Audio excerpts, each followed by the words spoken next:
सीखा था gravitational potential energy के लिए, ठीक है ना, ये सारा आपने सीखा था।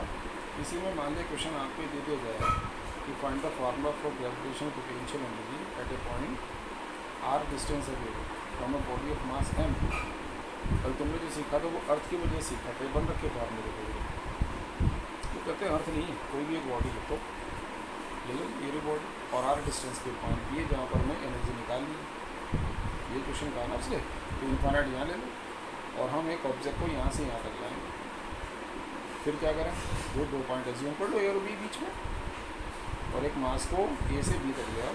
बस ध्यान रखो जैसे वहाँ पर मैंने डिस्टेंस आर लिया था तो ये आर ऑलरेडी है तो आप एक्स ले लो, और उनके बीच का क्या पी एक्स ले लो।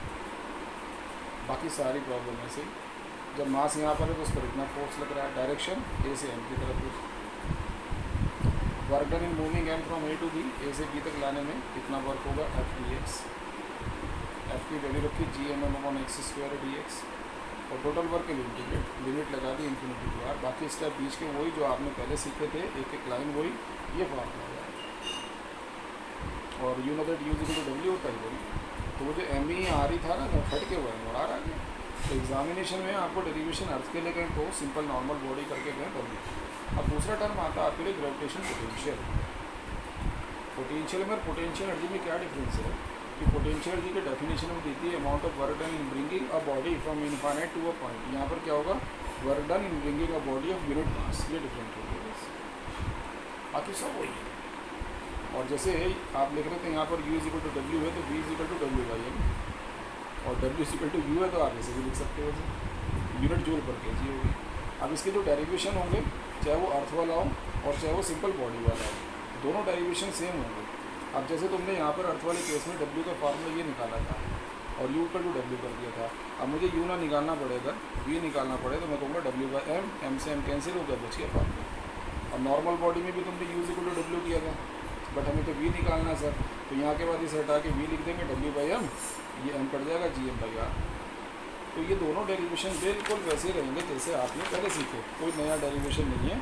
तो इसके लिए देखो यहाँ मैंने दिखा रखा है, पहली बात ये स्केलर क्वांटिटी है, तो सबसे बड़ी बात ये इसकी कोई डायरेक्शन नहीं है, इट हैज़ नो डायरेक्शन, ठीक है। अब लिखा है देखो, find the formula for gravitation potential at a point of the surface of earth, सब कुछ वही करके w निकाला और v is w by M करके यार, ये तो सिखा रहा था मैं आपको। और अगर हाइट h पे कहें तो r प्लस h कर दो, और अगर वो कहें किसी बॉडी की वजह से, ये बना था डायग्राम अभी जुगा, तो वो ये भी सब लिखा, w निकाल लिया था आपने, बिल्कुल वैसे ही करो सब कुछ, लास्ट में w बाई एम करो।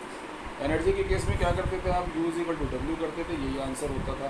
पोटेंशियल के केस में ये करते बस, यानी यहाँ तक तो कॉमन हो गया, ये बात में आ गई।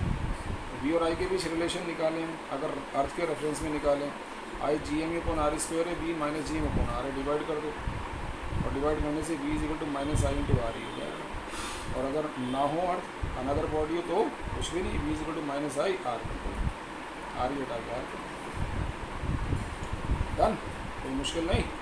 अब इस पर क्वेश्चन है, अ body of mass 100 kg situated at the surface of earth, find its gravitational potential energy. Surface of अर्थ है ना, लगा फार्मूला, ये 100 kg, इसका मास मालूम है, रखो वैल्यू निकाल दो।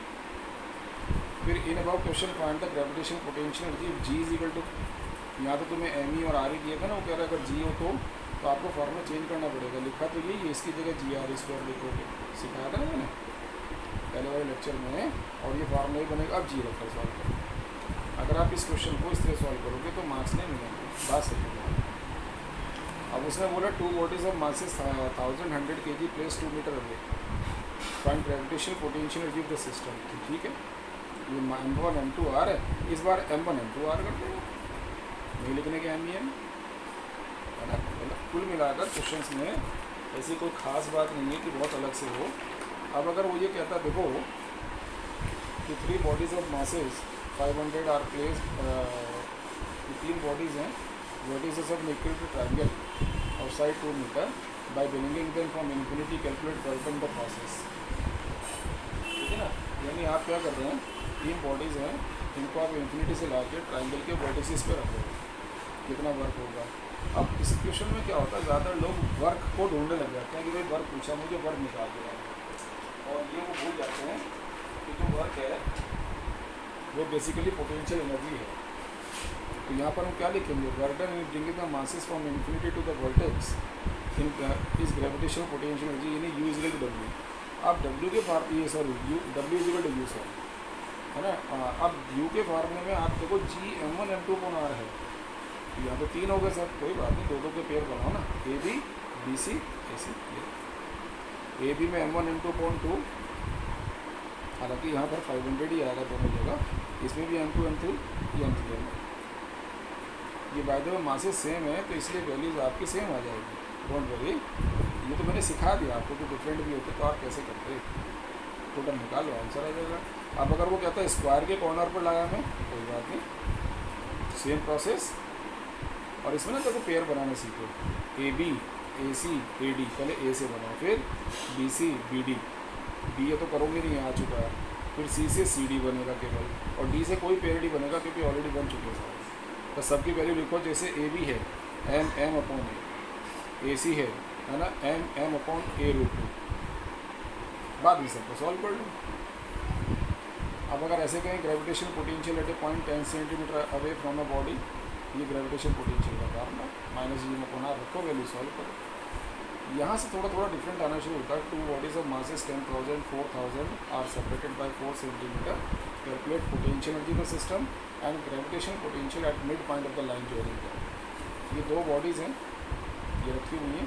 एनर्जी तो बहुत सिंपल वे में निकल जाएगी, लेकिन जब मिड पॉइंट पर तुम पोटेंशियल निकालोगे तो याद करो इंटेंसिटी वाला मेथड। इस वाली बॉडी से यहाँ पोटेंशियल बनेगा GM/R, मैंने जी की वैल्यू नहीं रखी, बाकी सॉल्व कर लिया। इस वाली बॉडी से बनेगा GM2/R2, जी की वैल्यू नहीं रखी, बाकी सॉल्व कर लिया। फैन की कोई डायरेक्शन होगी मतलब ही नहीं, क्यों, क्योंकि स्केलर क्वांटिटी है। फिर नेट कैसे निकालो, सीधा जोड़ दो विद साइन, और देखो जी को ना रखने से फ़ायदा हुआ कि ये जी कॉमन निकल आएगा, बाकी जुड़ गया, अब रख लो वैल्यू आप। इसकी डायरेक्शन नहीं है, इसलिए आप ध्यान रखो जितने पोटेंशियल बनेंगे, अगर एक बॉडी है जैसे कि इस क्वेश्चन में था सिंगल बॉडी थी, आपने एक पोटेंशियल निकाला, एक से ज़्यादा होगी उतने पोटेंशियल आप निकालेंगे और कुछ नहीं करना, सीधा सीधा जोड़ देंगे उनको, है ना, सीधा सीधा जोड़ देंगे।